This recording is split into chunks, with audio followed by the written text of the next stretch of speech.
स्वागत है आप सभी का आपकी अपने YouTube channel I love talks पर। आज का हमारा विषय एक ऐसा विषय है जिसके ऊपर शायद ये पहला YouTube वीडियो होगा। बहुत से ऐसे विषय होते हैं जिनके ऊपर वीडियो आपको थोड़े से अजीब से लगते होंगे, लेकिन इसमें मेरी कोई गलती नहीं है। कोर्ट में आजकल ऐसे केसेस आने लगे हैं जिसके हम कल्पना भी नहीं करते कि ऐसे केस भी कोर्ट में आते होंगे और न्यायालय ऐसे केसों में भी डिसीजन देता होगा। वैसे ही आज का हमारा केस है एक मरे हुए व्यक्ति के वीर्य पर, स्पर्म पर किसका हक है, उसके पिता का या उसकी विधवा पत्नी का। एक व्यक्ति है जो मृत्यु को प्राप्त हो चुका है और अब लड़ाई हो रही है उसके वीर्य की, उसके स्पर्म की, कि वो उसके ऊपर किसका अधिकार है, उसके पिता का अधिकार है या उसका पत्नी का अधिकार है, जो कि अब विधवा हो चुकी है। और ये मामला जो है कलकत्ता उच्च न्यायालय के समक्ष आया था। कलकत्ता उच्च न्यायालय ने क्या फ़ैसला दिया, उसको देखने से पहले जिन लोगों ने चैनल को सब्सक्राइब नहीं किया है वो चैनल को सब्सक्राइब कर लें। कोने में बेल आइकन दिया है, उसको आप क्लिक कर दें ताकि लेटेस्ट अपडेट आप लोगों तक पहुंचते रहे। और स्वागत है आप सभी का इस YouTube चैनल पर जिसका नाम है आई लव टॉक्स और मैं डॉक्टर इरशाद खानम। देखिए, कलकत्ता उच्च न्यायालय में एक पिता द्वारा अपने मृत बेटे के जमा किए हुए स्पर्म यानी कि वीर्य पर दावेदारी पेश की गई थी, जिसको कि कलकत्ता उच्च न्यायालय ने ठुकरा दिया। कोर्ट ने इस मामले में ये फैसला सुनाते हुए कहा कि मृतक के अलावा सिर्फ उसकी पत्नी के पास इसे प्राप्त करने का अधिकार है। न्यायमूर्ति सव्यसाची भट्टाचार्य ने आगे ये कहा कि याचिकाकर्ता के पास अपने बेटे के सुरक्षित शुक्राणु को पाने का कोई मौलिक अधिकार नहीं है। मार्च 2020 में ये याचिका दायर की गई थी। इस याचिका में मृतक के पिता ने ये कहा था कि उसके बेटे का जो स्पर्म है, जो वीर्य है, जो दिल्ली के स्पर्म बैंक में संरक्षित किया गया है, तो पिता ने ये कहा कि उनके बेटे का जो वीर्य है, स्पर्म है, वो बैंक से निकलवाने का अधिकार उसके पिता को दिया जाए, क्योंकि अगर ऐसा नहीं होता है तो एग्रीमेंट की एक तय अवधि के बाद वह स्पर्म जो है वो बेकार हो जाएगा। एक व्यक्ति था, उसने अपने स्पर्म जो हैं वो स्पर्म बैंक में सुरक्षित रख दिए थे और उसकी मृत्यु हो गई।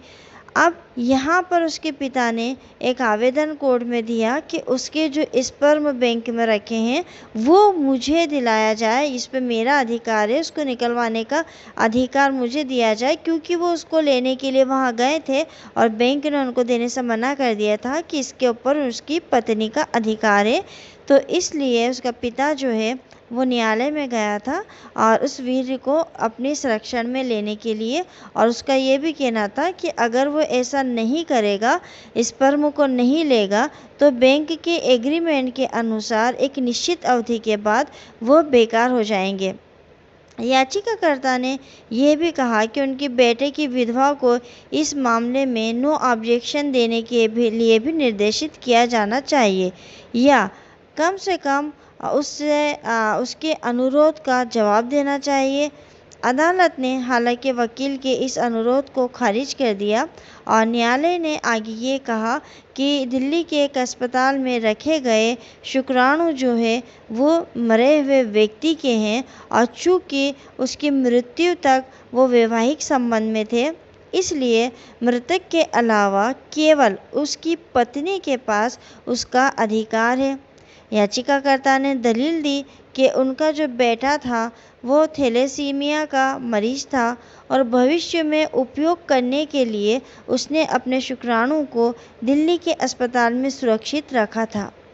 याचिकाकर्ता अपने बेटे के निधन के बाद अस्पताल के पास मौजूद उसके बेटे के शुक्राणु पाने के लिए गया संपर्क किया।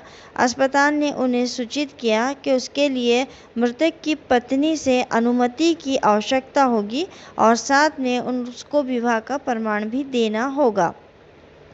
भारत में 2009 में पहली बार हुई थी दिवंगत पति के स्पर्म से संतान सुख की प्राप्ति।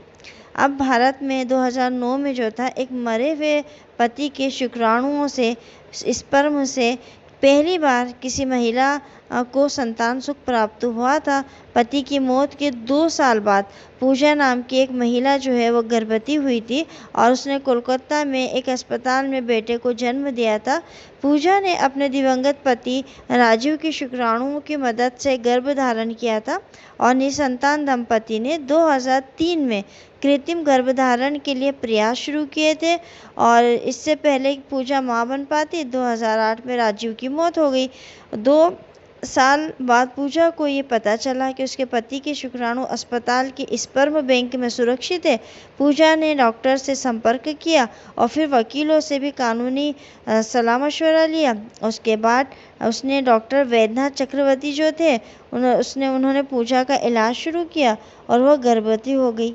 माँ बनने के बाद पूजा ने कहा था कि मैं चिल्लाकर पूरी दुनिया को बताना चाहती हूँ कि मेरे पति लौट आए।